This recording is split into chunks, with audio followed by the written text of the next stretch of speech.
is it where you are? I miss you more than anything. Assalamualaikum warahmatullahi wabarakatuh.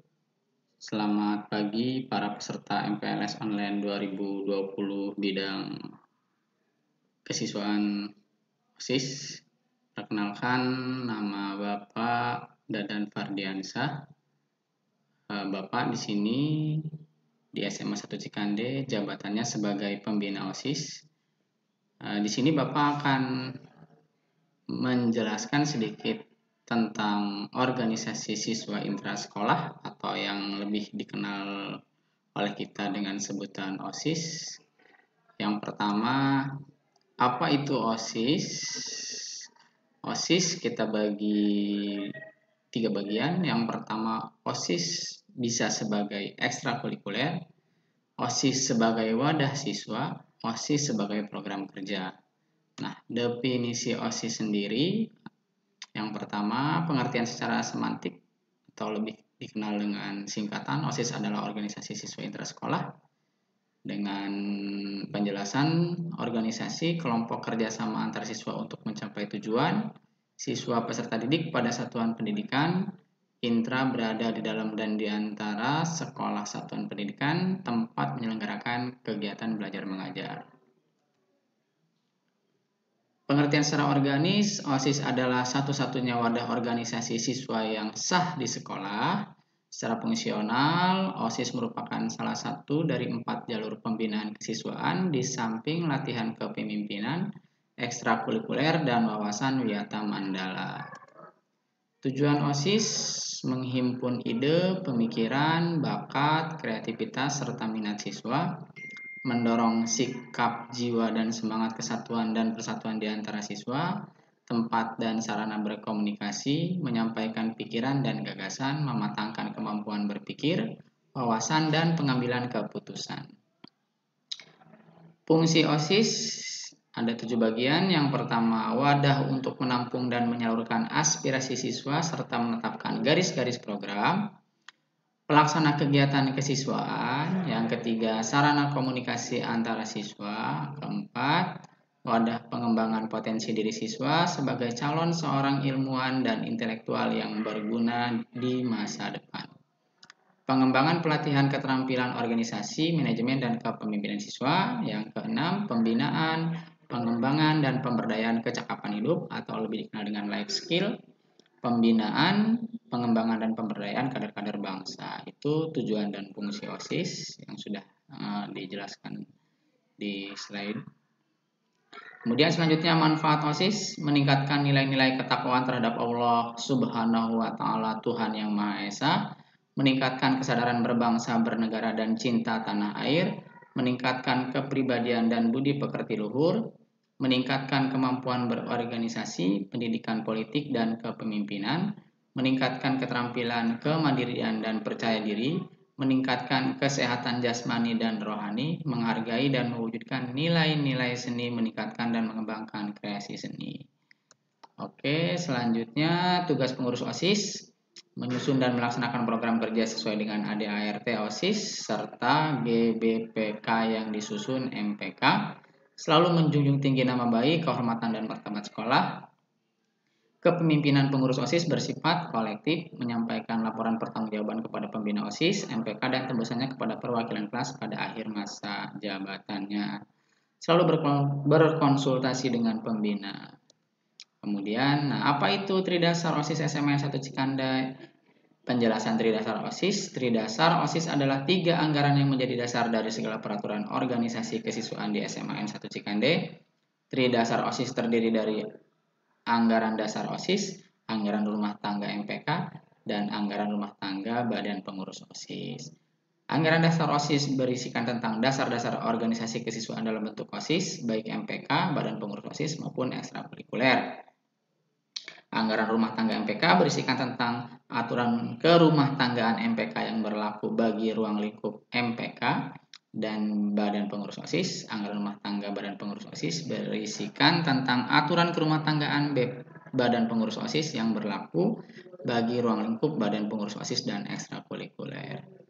Regenerasi Badan Pengurus OSIS. Nah, bagi kalian yang ingin menjadi pengurus OSIS. Regenerasi Badan Pengurus OSIS merupakan rangkaian seleksi guna menyaring siswa-siswi yang unggul dan berprestasi, serta dapat bertanggung jawab untuk mengemban amanah di masa kepengurusan selanjutnya. Regenerasi ini akan berakhir dengan proses suksesi yang artinya pergantian kepemimpinan suatu organisasi. Untuk mengetahui kapabilitas, kualitas, dan kapasitas calon badan pengurus, maka perlu diadakannya serangkaian tes yang bersifat objektif. Dalam beberapa kasus, penilaian bias saja berupa subjektif jika menyangkut dengan moral calon badan pengurus OSIS. Nah, apa saja yang harus dilalui untuk menjadi seorang anggota OSIS atau nanti menjadi calon ketua OSIS atau perangkat OSIS? Yang pertama, kita verifikasi data, kemudian seleksi tulis bersama, kemudian kita tes fisik dan ketangkasan, supervisor project, wawancara, latihan dasar kepemimpinan OSIS LDKU. Oke, ini event-event OSIS SMN 1 Cikande sangat banyak sekali.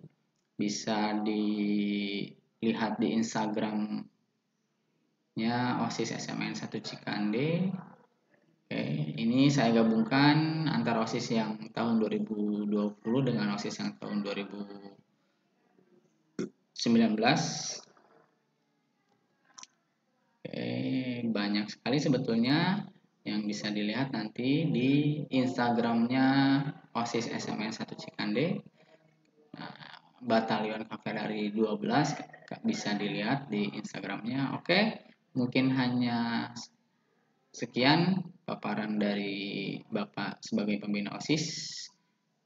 Selamat bergabung di SMN 1 Cikande bagi para peserta MPLS. Mudah-mudahan sekolah ini bisa menjadi sekolah idaman, sekolah yang akan menjadikan semua para peserta didik menuju gerbang kesuksesan. Terima kasih. Wassalamualaikum warahmatullahi wabarakatuh.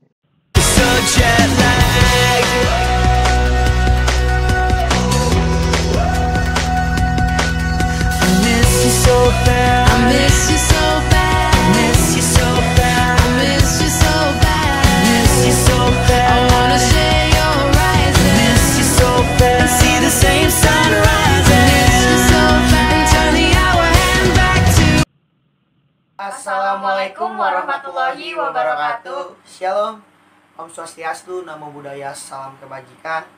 Halo semuanya, perkenalkan terlebih dahulu nama kita. Nama saya Ariel Simon Sirait. Saya ketua OSIS dari SMA Negeri 1 Cikande. Saya kelas 12 IPA. Dan rekan saya, perkenalkan nama saya Destia, jabatan sebagai wakil ketua OSIS dari kelas 11 IPS. Sebelumnya di sini kita mau ngapain sih? Jadi di sini itu kita akan memberi materi yang mengenai OSIS. Saya boleh nanya nggak? Iya boleh, mau nanya apa? OSIS itu apa sih?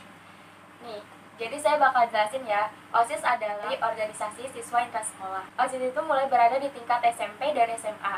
Nah, OSIS itu diurus dan dikelola oleh siswa-siswi yang terpilih. Jadi kalian udah tahu kan pengertian OSIS? Selanjutnya, saya mau nanya nih ke Karil, anggota OSIS itu siapa aja sih? Oke, anggota OSIS itu dia tuh seluruh siswa yang berada pada satu sekolah tempat OSIS itu berada. Jadi seluruh anggota OSIS yang berhak untuk memilih calonnya untuk kemudian menjadi anggota OSIS baru. Oh, berarti kalau kita udah masuk sekolah nih, di suatu sekolah, berarti kita udah disebut OSIS dong? Iya, kalau kita ini adalah pengurusnya. Jadi kalian yang mau mencalonkan juga bisa menjadi pengurus. Nah, gitu. Setelah kalian mengetahui tentang definisi organisasi OSIS, dan sekarang waktunya kita untuk menyaksikan kegiatan yang telah kami laksanakan selama 1 tahun ini. Selamat menyaksikan. Semangat, sejahtera akan kebangkitan.